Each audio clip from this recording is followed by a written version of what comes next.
तो देखो बच्चों, हमारा जो यूनिट चल रहा है और ये यूनिट है क्या, स्टेट ऑफ मैटर। ओके। आज हम इस यूनिट में जो टॉपिक डिस्कस करेंगे और ये टॉपिक है हमारा क्या, critical phenomena means liquefaction of gases. Okay. तो देखो बच्चों, किसी भी गैस को अगर हमें लिक्विफाइड करना है तो गैस के लिक्विफिकेशन के लिए टेम्परेचर, प्रेशर एंड वॉल्यूम, इनकी एक डेफिनेट वैल्यू जरूरी होती है। मींस गैस को किसी भी कंडीशन में लिक्विफाइड नहीं किया जा सकता कि कोई भी टेम्परेचर की कंडीशन हो, कोई भी प्रेशर हो, कोई भी वॉल्यूम, हम उसे लिक्विफाइड कर लें। तो इस तरह से किसी भी गैस का लिक्विफिकेशन एक क्रिटिकल कंडीशन में होता है और उस क्रिटिकल कंडीशन में टेम्परेचर, प्रेशर, वॉल्यूम की भी अपनी एक डेफिनेट वैल्यू होती है और उसी डेफिनेट वैल्यू पर ही गैस का क्या होगा, लिक्विफिकेशन। तो इसी को बोला गया है critical phenomena means liquefaction of gases at critical conditions of temperature, ठीक है, प्रेशर एंड वॉल्यूम। तो इसी को बोलते हैं क्या, क्रिटिकल फिनोमिना।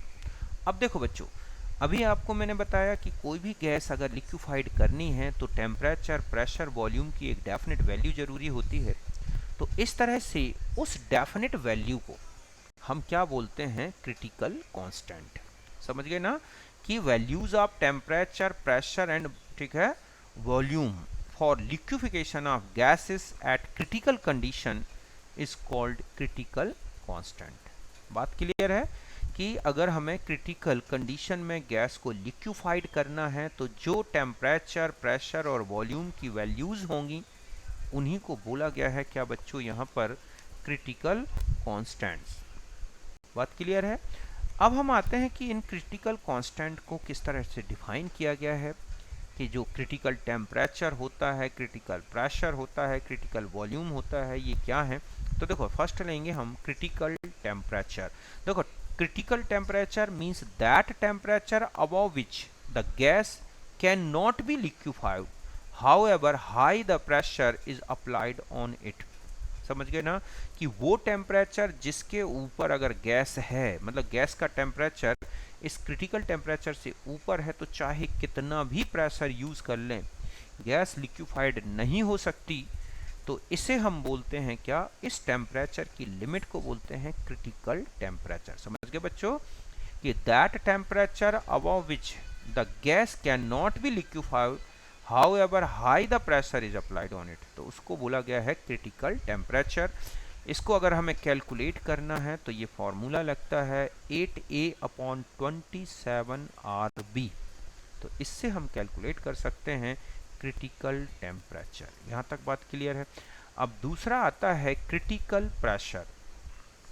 तो देखो बच्चों, क्रिटिकल प्रेशर मतलब जब गैस अपने क्रिटिकल टेम्परेचर पर होती है तो उस टेम्परेचर पर गैस को अगर हमें लिक्विफाइड करना है तो जितना भी प्रेशर अप्लाइड करना पड़ेगा गैस के ऊपर उसी को बोला गया है critical pressure. Means the minimum pressure that must be applied on a gas at its critical temperature to just liquefy it, तो उसी को बोला गया है बच्चों क्या, क्रिटिकल प्रेशर। और इसका फॉर्मूला है PC = A/27B²। ये बता दूं, चाहे वो TC हो चाहे PC, यहाँ जो A और B आ रहे हैं ये गैस के लिए वंडर वाल कॉन्स्टेंट्स हैं और R गैस कॉन्स्टेंट। बात समझ गए ना।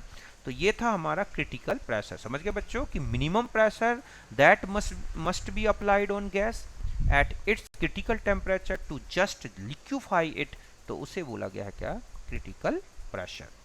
फिर तीसरा होता है critical volume. The volume occupied by 1 mole of gas at its critical temperature and critical pressure. बात समझ गए बच्चों कि जब कोई भी गैस अपने क्रिटिकल टेम्परेचर और प्रेशर में होती है तो एक मोल गैस को लिक्विड, ठीक है, एक मोल गैस का जो वॉल्यूम होता है उसे ही बोला गया है critical volume. Means VC = 3B। इस तरह से हमें B यहाँ पर गैस के लिए क्या है, वंडर वाल कांस्टेंट।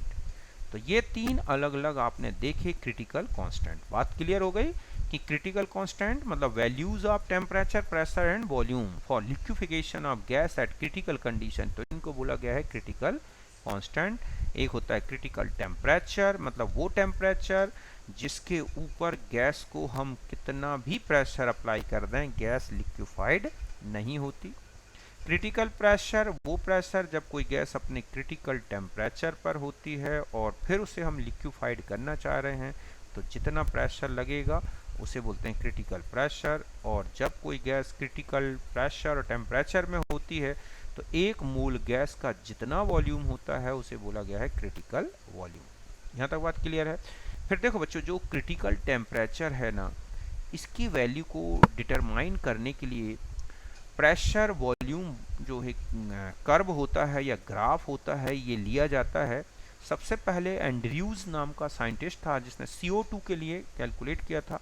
मतलब ये जो ग्राफ बना है ये CO2 गैस के क्रिटिकल टेम्परेचर का है फॉर, ठीक है, CO2 गैस। तो इसमें आप देखो कि एक एक्सिस मतलब हम y एक्सिस में क्या ले रहे हैं P और x में वॉल्यूम, है ना।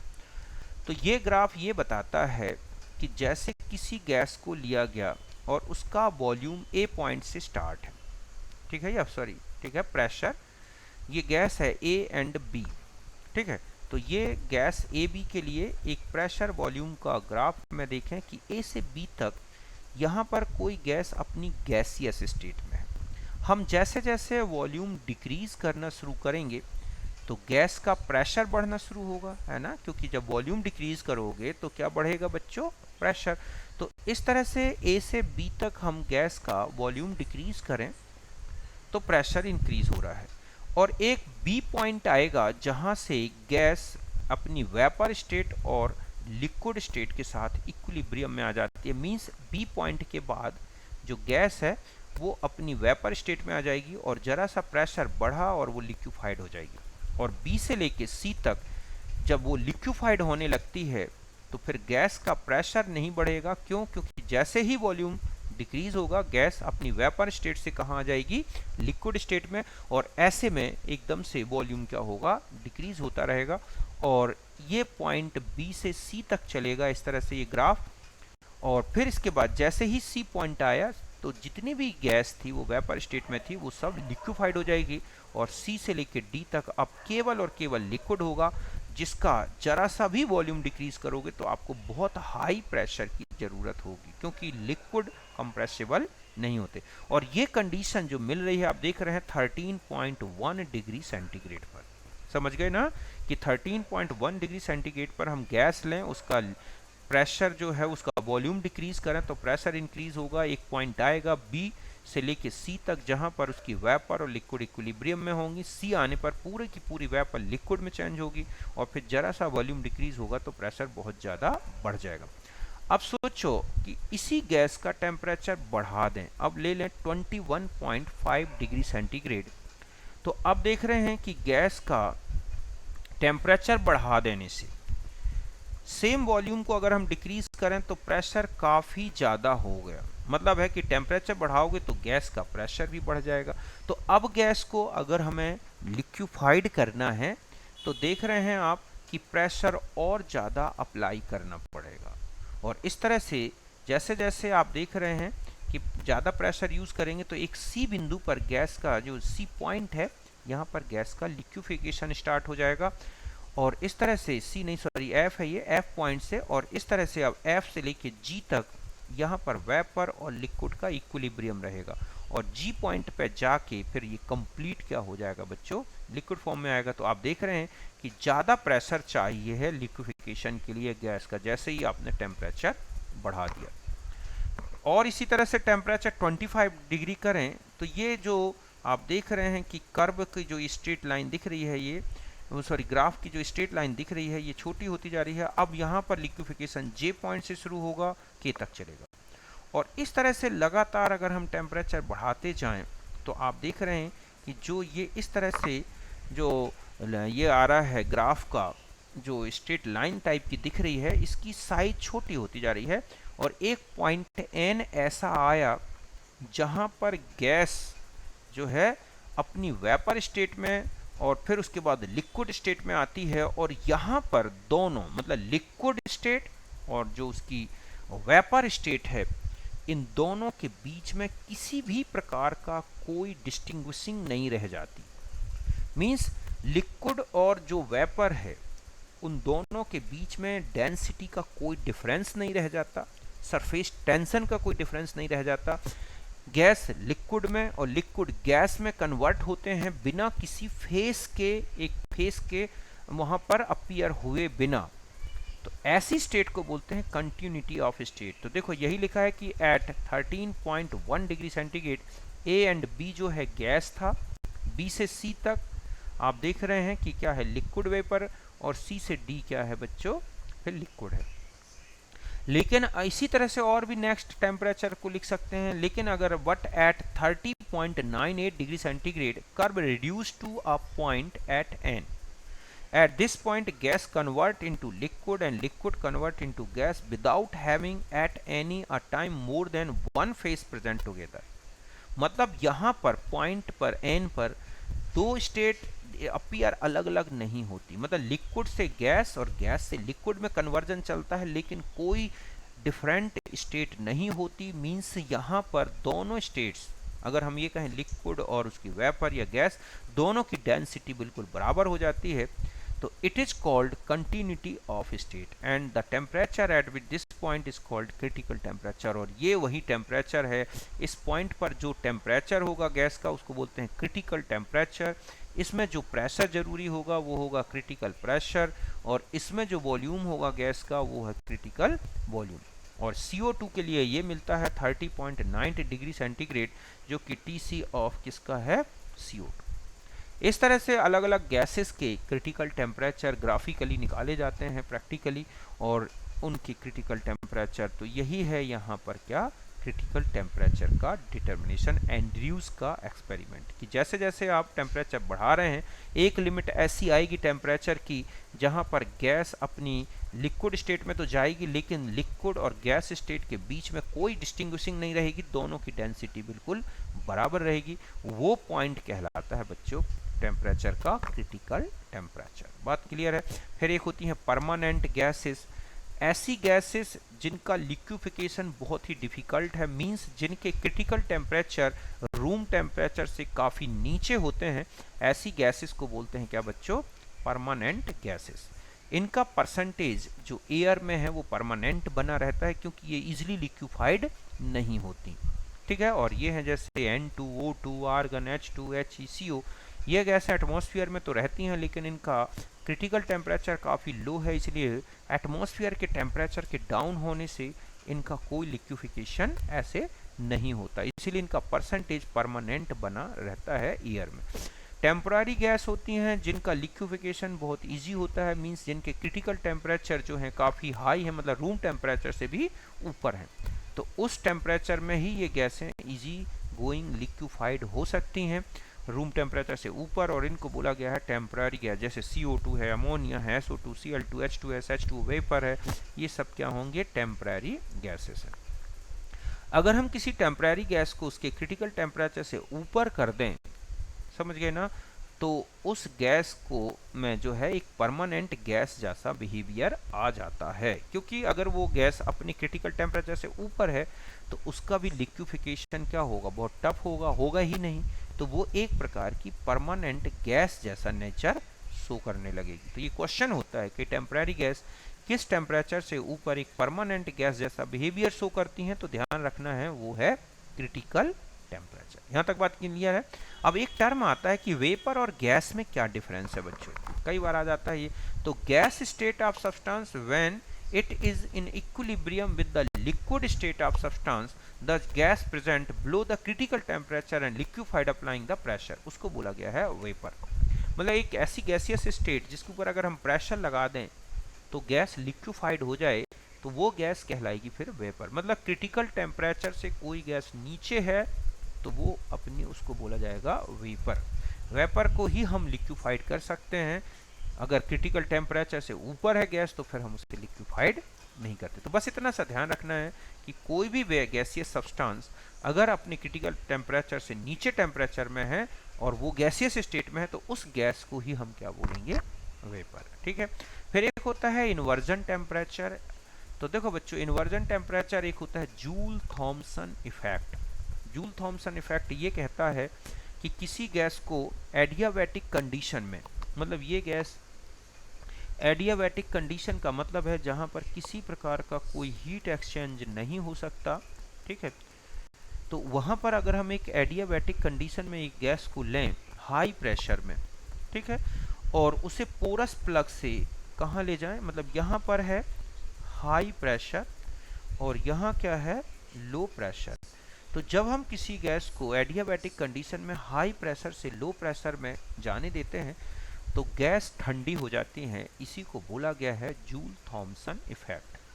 समझ गए ना। ऐसा इसलिए होता है कि क्योंकि जब गैस हाई प्रेशर में होती है, मेनली रियल गैस की बात की गई है, तो उनके मॉलिक्यूल के बीच में अट्रैक्शन ज़्यादा होगा।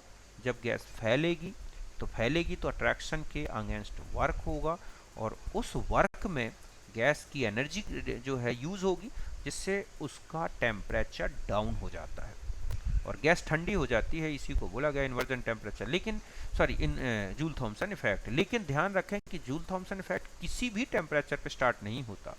हर एक गैस का अपना एक पर्टिकुलर टेम्परेचर है जिस पर अगर गैस आ जाती है तो ना तो वो हीटिंग इफेक्ट शो करेगी ना कूलिंग। लेकिन अगर inversion temperature, the temperature at which there is no heating और cooling gas occur during adiabatic expansion, तो उसे बोला गया है, ठीक है, according to Joule Thomson effect, उसे बोला गया इन्वर्जन टेम्परेचर।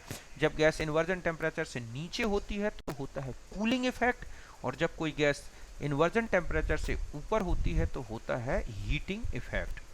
तो इस तरह से यही है इन्वर्जन टेम्परेचर, और इसका फॉर्मूला होता है 2A/RB या 2TB, जहाँ TB क्या है, बॉयल टेम्परेचर। इसका मतलब है कि अगर हमें किसी का बॉयल टेम्परेचर पता है तो हम उसका इन्वर्जन टेम्परेचर डबल करके निकाल सकते हैं। और इस तरह से अगर हम तीनों टेम्परेचर को एक ही गैस के लिए लिए, सेम गैस, ठीक है, कि फॉर सेम गैस, कि अगर हम इन तीन टेम्परेचर TC, TB और TI, TC मतलब क्रिटिकल टेम्परेचर, TB मतलब गैस का बॉयल टेम्परेचर और TI गैस का इन्वर्जन टेम्परेचर, तो इन तीनों गैस के रेशो, मतलब तीनों टेम्परेचर का रेशो निकालें तो ये 8A/27RB है, ये A/RB है, ये 2A/RB। तो अगर A/RB को हटा दें तो बचेगा 8/27 ratio 1 ratio 2, means TC, TB और TI। तो सबसे कम है TC एक ही गैस के लिए और सबसे ज़्यादा है TI। तो एक तो यही इंपॉर्टेंट रिलेशन है जिस पर क्वेश्चन बनता है, तो एक अच्छे से ध्यान रखेंगे आप। ओके। फिर आ जाता है compressibility factor eight critical point. तो देखो बच्चों, जेड की वैल्यू पूछ ली जाती है कि कोई भी गैस अपनी क्रिटिकल कंडीशन में हो तो जेड क्या होगा। तो देखो PC BC/RTC, ठीक है, तो ये PC A/27B², BC 3B, R का R रहेगा, TC 8A/27RB। तो सब अगर हम इन्हें कैंसिल करेंगे तो फाइनली हमारे पास बचेगा Z = 3/8। तो इसका मतलब है Z लेस देन क्या है, Z लेस देन 1 है। तो यहाँ पर एक क्या दिख रहा है, निगेटिव डेविएशन, और निगेटिव डेविएशन में ही गैस मॉलिक्यूल के बीच में अट्रैक्शन डोमिनेंट होता है, और इसीलिए गैसें जो हैं अपने क्रिटिकल पॉइंट पर या उससे नीचे क्या हो जाती हैं बच्चों, लिक्विफाइड हो जाती हैं। क्योंकि उसके नीचे अगर आपने प्रेशर अप्लाई कर दिया तो अट्रैक्शन इतना ज़्यादा होगा कि मॉलिक्यूल एक दूसरे के साथ आ जाएंगे और वो लिक्विफाइड हो जाती है। तो इस तरह से ये जो है कुल मिला के एक क्रिटिकल फिनोमिना से रिलेटेड टॉपिक था। तो आप अच्छी तरह समझ गए होंगे। तो इसमें दो तीन चीज़ें, एक तो इनके फॉर्मूले, मतलब क्रिटिकल टेम्परेचर, प्रेशर और वॉल्यूम याद रखना है, ठीक है। इसके अलावा परमानेंट गैसेस कौन सी हैं, टेम्परेरी, और कोई भी टेम्परेरी गैस परमानेंट गैस कब बनेगी, जब कोई भी गैस को उसके क्रिटिकल टेम्परेचर से ऊपर ले जाओगे। वेपर क्या कहलाती है, तो कोई भी गैस जब अपनी क्रिटिकल टेम्परेचर से नीचे होती है तो वेपर कहलाती है, इसी को हम लिक्विफाइड कर सकते हैं। इन्वर्जन टेम्परेचर वो टेम्परेचर जिस पर गैस ना तो कूलिंग इफेक्ट शो करे ना ही हीटिंग। अगर इन्वर्जन टेम्परेचर से नीचे रख दें गैस को तो वो कूलिंग इफेक्ट लाएगी, ऊपर कर देंगे तो heating effect, according to Joule Thomson effect. और ये इनमें रिलेशन है। और मैंने आपको कंप्रेसिबिलिटी फैक्टर बताया क्रिटिकल पॉइंट पे। तो कुल मिला के ये जो मैटर था, स्टेट ऑफ मैटर, ये कंप्लीट हो गया। इसके बाद हम डिस्कस करेंगे थर्मोडाइनेमिक्स। ओके, तो मिलते हैं नेक्स्ट वीडियो में।